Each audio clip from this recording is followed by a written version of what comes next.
Je suis Danielle Bélanger, professeure de géographie à l'Université Laval et titulaire de la chaire de recherche du Canada sur les dynamiques migratoires mondiales. Je m'intéresse à comment les politiques migratoires, politiques publiques, induisent des formes de précarité.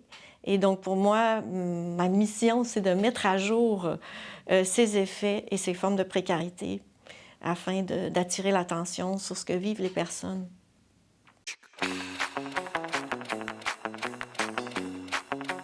Donc, mon projet sur la Turquie, d'abord, je mentionne qu'il a été fait principalement avec Cenk Saraçoğlu, qui est un chercheur de l'Université d'Ankara, qui est un politicologue avec lequel j'ai beaucoup travaillé sur le terrain. Et donc, on a fait une recherche financée par le CRSH qui s'est intéressé aux Syriens comme travailleurs avant tout et résidents de la Turquie, principalement des villes de la Turquie. On a mené un terrain dans la ville d'Izmir, qui est une ville au sud de la Turquie, au bord de la Méditerranée, qui est une ville super importante parce que c'est de là que sont partis de nombreux Syriens vers l'Europe, vers les îles grecques. Donc, il y avait toute une industrie du transit. Donc, on s'intéressait à leurs conditions de travail, leurs conditions de vie comme travailleurs très précaires.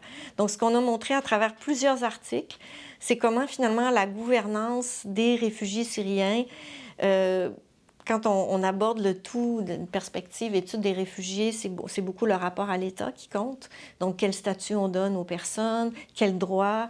Mais ici, nous, on s'est intéressé notamment aux employeurs, comment le statut de ces travailleurs sur le marché du travail, et aussi aux autres résidents de la Turquie, aux autres travailleurs, quel rôle ils vont jouer dans la vie des travailleurs syriens. J'ai toujours été curieuse des autres sociétés dans le monde. Donc, quand j'étais jeune, je me suis exposée de par moi-même le plus possible. J'ai fait des séjours en Asie, en Amérique latine. Puis, au moment de mon doctorat, je m'intéressais aux familles. J'étais plus dans la socio de la famille, démographie. Et je travaillais au Vietnam pour ma thèse, un pays qui venait tout juste de s'ouvrir aux chercheurs étrangers. C'était un contexte quand même assez difficile, hostile. Et un jour, j'étais dans un village vietnamien, dans mes terrains sur la famille, et je rencontrais une famille qui avait tout perdu parce que le père avait voulu migrer pour travailler en Corée du Sud.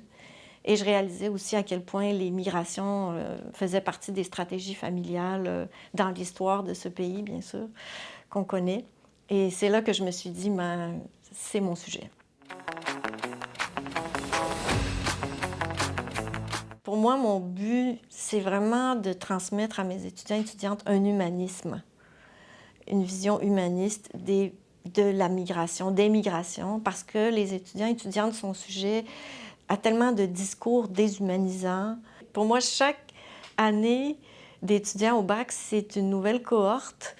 Puis pour moi, c'est très important de comprendre d'où ils viennent. Donc, essayer de comprendre c'est quoi leur vision du monde et ce que moi, je veux leur transmettre à partir de cette vision, partir d'eux, en fait. Dans le cadre de mon projet sur la Turquie, avec une des collaboratrices turques, Eylem Chen, on a réalisé le film Solidarité au-delà de la plus longue frontière, puisque la Turquie partage sa plus longue frontière avec la Syrie. Donc, c'est un film qui est un peu le contrepoids de notre projet de recherche, qui parle de toutes les initiatives citoyennes de solidarité envers les populations syriennes en Turquie. Une œuvre que je juge incontournable à l'heure actuelle, c'est Reconnaître le fascisme de Umberto Eco. Et j'invite tous les étudiants et étudiantes qui s'intéressent à l'immigration à lire ce petit livre en réfléchissant au discours sur l'immigration. C'est extrêmement important, enrichissant. Et un film québécois qui a été très important dans les 2 dernières années, le film Richelieu, qui nous parle des travailleurs temporaires dans l'agriculture, qui est un film passionnant, très émouvant, mais très, très proche de la réalité.